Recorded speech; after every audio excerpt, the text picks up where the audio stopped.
नमस्ते बिटिया, हमेशा खुश रहो बिटिया। Myself JVN Dr. Ritu Sharma, Assistant Professor, Department of Gynae Ops, Faculty of Homeopathic Science, Jyoti Vidyapeeth Women's University. Today session is hypothalamo-pituitary ovarian axis.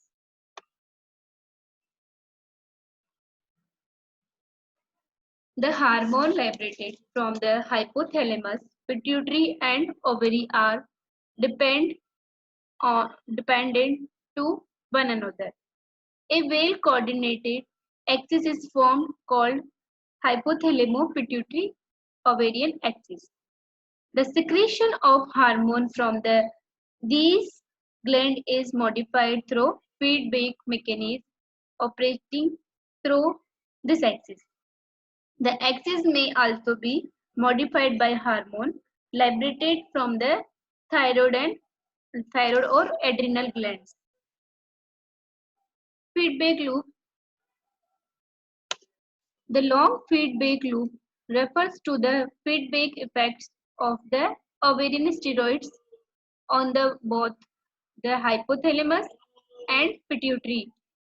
It is usually inhibitory negative but may be stimulatory positive pre-ovulatory.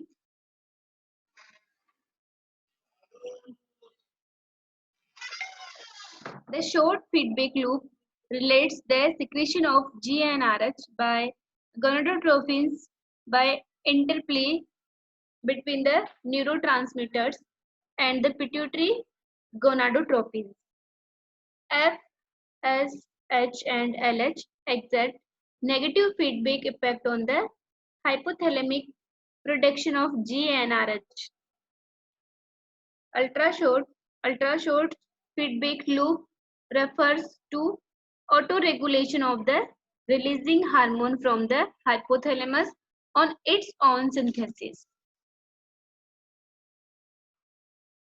Fetal life, the term of hormone production, the hypothalamo-pituitary ovarian axis is active and functional from approximately 20 weeks of fetal life.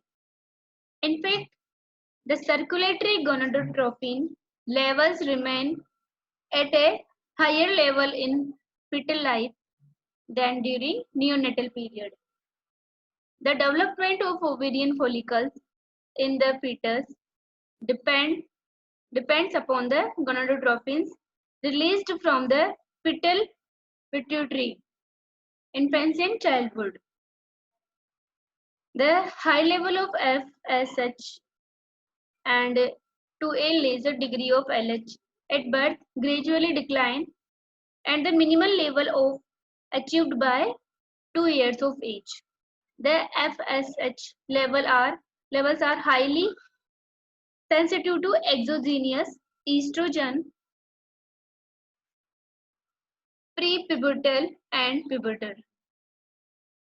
The hypothalamo-gonadal feedback system is a operation for many years prior to puberty.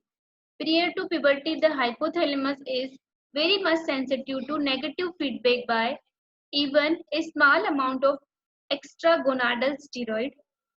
As a result, the released gonadotrophin releasing hormone GnRH from the hypothalamus and that of FSH and LH from the anterior pituitary are kept in abeyance. As puberty approaches, the hypothalamic centers involved in the release of GnRH becomes more and more sensitive to the positive feedback of ovarian steroids. This may be released to increasing androgen from adrenals. There is augmented GnRH pulse release. This results in gradually increasing gonadotropin secretion, increasing ovarian stimulation, increasing estrogen levels, and also tonic and pulsatile discharge of gonadotropins. This increasing level of estrogen is responsible for the growth and initiation of thelarchy, and finally menarche, the development of the positive feedback response to estrogen resulting in cyclic release of gonadotropins occur after a variable period following menarche. As such, the first few cycles are expected to be anovulatory. The growth of pubic and axillary hair is related to increase in the secretion of adrenal androgens. The onset of this increase is called adrenarche, which occur at age of 8 to 10 years. The hypothalamo-pituitary ovarian axis are showing in this picture.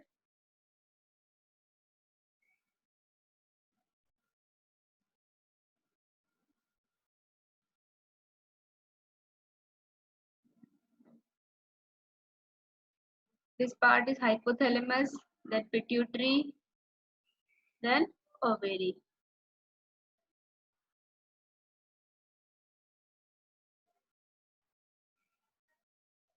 These are feedback mechanisms and stimulate this axis. Ovarian and menstrual cycle. Pregnancy and during pill intake, as the estrogen level is high in both conditions, the pituitary gonadotropins remain static at low levels by the negative feedbacks and negative feedbacks mechanism. Following delivery during pregnancy, there is hypofunctions of the axis induced by high level of estrogen. The hypothalamic hypofunction results in low level of GnRH. In the immediate postpartum period, there is pituitary refractoriness to GnRH, resulting in low FSH and LS level. High prolactin level renders the ovary less sensitive to the already low gonadotropin stimulation, resulting in ovarian inactivity. Low estrogen status and anovulation, even when ovarian activity resumes, rise level of prolactin give rise to short luteal phase and reduce infertility. Thus, the picture of the first 3 weeks postpartum is one of the hypothalamo-pituitary ovarian inactivity, which is prolonged by lactation under the influence of prolactin secretion. Perimenopausal period. Few years prior to menopause, the ovarian follicle become gradually resistant to the pituitary gonadotropin. As a result of impaired folliculogenesis, less estrogen is secreted. There is degree in the negative feedback effect of estrogen on the hypothalamic pituitary axis, resulting in increases of FSH. The increases of FSH may also be due to diminished follicular inhibition. When menopause set in, the estradiol level become down to based 20 pg per ml and cannot have any negative feedback effect on hypothalamo-pituitary axis. As a result, GnRH released in enhanced resume and increased synthesis and increase of gonadotropins. The pulsatile pattern is maintained, and while the frequency remains unaltered, the amplitude is markedly increased gradually with senescence. The GnRH secretion is diminished, and so also the gonadotropins and estrogen, which the true menopause set in. This session is powered by digital version 2.0 JBWU. I hope you are satisfied with my digital session. If you have any query, please mention in comment box. I will resolve it. Thank you.